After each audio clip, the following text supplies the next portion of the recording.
Space Rangers, no, not those Space Rangers, was a 1993 sci-fi show that aired on CBS, blending Star Wars, Battlestar Galactica, Star Trek, and a little bit of Babylon 5. Everyone always loves to bring up Deep Space Nine, ripping off Babylon 5, but people forget Space Rangers was doing the same type of stuff too. I thought this series had real potential.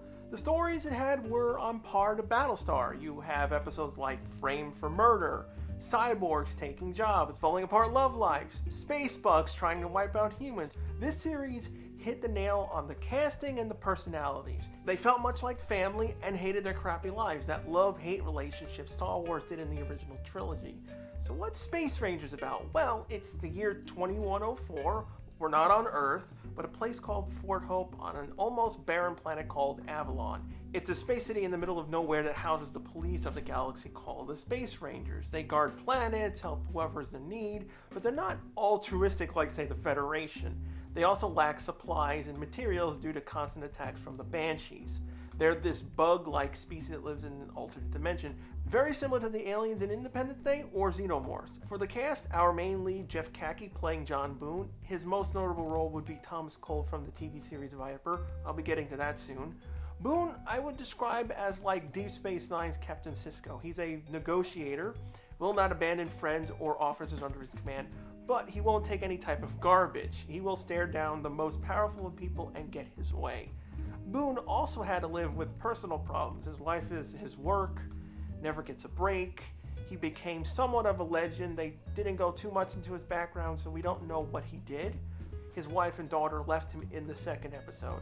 All he had left was his drive to protect his people. The series didn't get a full season, only 6 episodes were made, so most of the cast suffers from lack of details. I wanted to know where Boone would have gone because he teetered on a line of doing stuff that isn't quite captain-y, and this series was created by Penn Desham. He helped create The Outer Limits 2 years later, and you saw what he did with that show. Space Rangers got screwed. Moving on to our chief engineer, Doc Kruger, played by Jack McGee. Think of him like Barf from Spaceballs, but more prickish and a trickster. He's kind of given up on life. He just keeps going through the motions. He's just been through hell. Most of his body's been blown off. He's lost a leg on one planet, a foot on another, got his ear shot off, even lost his heart. Hodgepodge of robot crap keeping him alive. Not even good robot crap. He's in worse shape than their ship. But his loyalty is to the Space Rangers, mainly Boone. I honestly think he loves the ship more than the crew sometimes. He really gives a lot of crap towards Thornton, the ship's pilot, when something's gone wrong. It's obvious because of what he's been through. He really doesn't treat anything that serious, cracking jokes, giving hell to anyone, especially if you're new in the team. He ain't no saint. If he can cheat, he will. Doc, you can also see some resentment towards normal people. He's half machine, looks like a freak. Doc takes it out on people. That's his biggest flaw. It would have been great to see him progress through the series. Maybe he would have lightened up, or with the help of the crew, give a bigger purpose to his life. I like complicated characters that start off in crappy spots and get built up to be better, so Doc was my favorite. Now for the pilot, Jo Thorson, played by Marjorie Monahan, I'd say she's been extremely unlucky landing roles. She had a starring role here, and then in another show called Rescue 77, which also got canceled in its first season. Most people would probably remember her from that Star Trek Voyager episode, Heroes and Demons. She played Freya, that one who fell in love with the Doctor. There's really not much to say. Her planet was taken over by the Banshee, so most of her people were displaced. That type of crappy life. So she ended up going from planet to planet, swindling people out of money. She'd rig games, played the damsel, then owned them. Doc loved helping out in that area.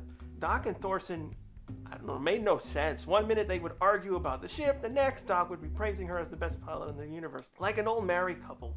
She joined the Space Rangers to kill the Banshee. She is a hothead when it comes to Banshees, but doesn't let it cloud her judgment when crap hits the fan.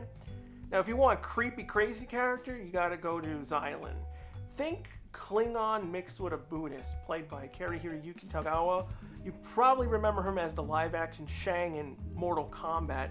He's a part of a race called the Draca. They are highly aggressive, tradition-bound people who will kill without question. Friends, enemies, doesn't matter. They also will eat you. They love to keep secrets and invented powerful weapons.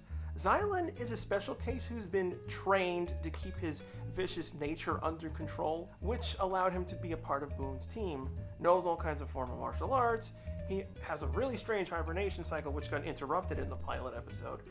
Gracas also have some psychic abilities, able to sense people's locations and read emotional states. The character could have been interesting, but Xylan didn't get to talk much. He wasn't like Teal'c on Stargate SG-1 where that worked for the character. Teal'c had a presence. For Xylan, it made him more confusing to know who he was. Basically too mysterious. Maybe if the show had lasted longer, it would have worked out better. We'll never really know. The next position is their backup, Daniel Kincaid, played by Danny Quinn, the son of Anthony Quinn, who played Zeus on Kevin Sorbo's Hercules.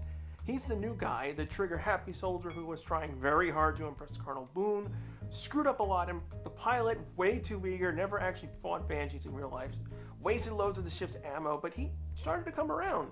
Sadly, didn't get any focus episode to delve into his backstory. All we know, he's a fan of Boone's accomplishments in Space Rangers, and his father is way too overprotective. Of course, every future show's gotta have a doctor. That's where Clint Howard comes in as Dr. Mimmer. He's the comedy relief character, mainly stays on base as backup support, but does accompany the team on missions a few times. He also acts somewhat like a mechanic, builds a few weapons that are designed to freeze a Banshee. The team respects him, but they do tend to use him to do things they don't want to do, like waking up Xylan from his hibernation, and basically a crash test dummy. I've always liked Clint Howard. He can do a range of characters. He didn't come off as annoying. I'd say he's like Wayne Selinsky from Honey, I Shrunk the Kids. Lovable, little dense, but fun. For the show's base commander comes Chenault, played by Linda Hunt from NCIS Los Angeles, and I think most fans would remember her as the narrator for all the God of War games. She's the one that protects the team from most of the nonsense that goes behind the scenes back on Earth. You do get a sense of Boone and Chenault known each other for a long time. Maybe they served with each other in the past. She does allow Boone to get away with things that she really shouldn't. For one, putting Xylan on the team. She is very much like Hammond on Stargate SG-1. Sadly, she didn't get to do much on the series. We don't even know her first name. The last of the main roles is Colonel Eric Weiss. He's the asshole. He's part of the good guys, but all he does is screw crap up. He always thinks his ideas are better than everyone's. Brought in an android in an attempt to replace all the Space Rangers, not to mention to make a boatload of money if it worked. He hated Boone and always tried to get him thrown out, constantly butting heads with Chenault. Being on the base with this guy, I go nuts. The series only had 6 episodes filmed before it died. It just ended on a generic episode. What was even more stupid? CBS pulled the fox. They aired the pilot episode out of order, just like Firefly. So when we first get to see Space Rangers, Boone lost his wife, then 2 episodes later, she magically came back. On top of this, only 4 of the 6 episodes aired in the US. To Be or Not to Be and The Trial were skipped. Luckily, the series was released on DVD thanks to Mill Creek. You get to see all 6 episodes and their international cuts. The show was filmed for 4 markets in mind, so they were 49 minutes long. The visual effects for the show were pretty good. A few ideas from Babylon 5 and Battlestar were taken. They use a gravitron accelerator to enter assisted light speed, similar to the jump gates, but the ships could enter light speed on their own. They got thrown to escape velocity from the launch bay. It even looks like the Viper launch bay from Battlestar. Their ship, the Ranger Cylinder 377, was a cross between a missile and an A-10 Cuba fighter plane. It even has the shark face painted on the front. One of the cooler things from the show was their Ranger ID badges. It houses a video screen and could be used to record messages. They also use it as the show's main title and commercial bumper transitions. I did like the Banshees. Yeah, they were basically xenomorph copies, but they could phase in and out of their dimensions. They could attack you in space. They don't need ships. No one knew what the hell they were or why they were attacking people. We don't even know if they were intelligent. There was a few things set up in the series, like Esol Ghul, who was a part of some crime syndicate. The show had a lot of cyberpunk, Blade Runner / Mass Effect elements everywhere. I think if the show was put in first-run syndication like Star Trek was, not on prime time for CBS, it would have survived. That's what really killed it.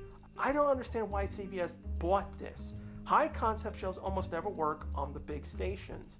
This show had some cool ideas. I liked its look. It's futuristic, but also a bit of a contemporary. They use regular guns, no beam weapons and stuff, no teleporters. They had to send down escape pod-like capsules to get on planets. I think if they had aired anywhere else and Damn Shim got a full season, it could have been something good. I say check it out. You'll love a lot of the characters. It even has Pat Morita as a bad guy in one episode. I'm happy that Mill Creek released the series. A lot of these dead shows just get forgotten about. Out of the 6 episodes, I really only say 1 was a clunker.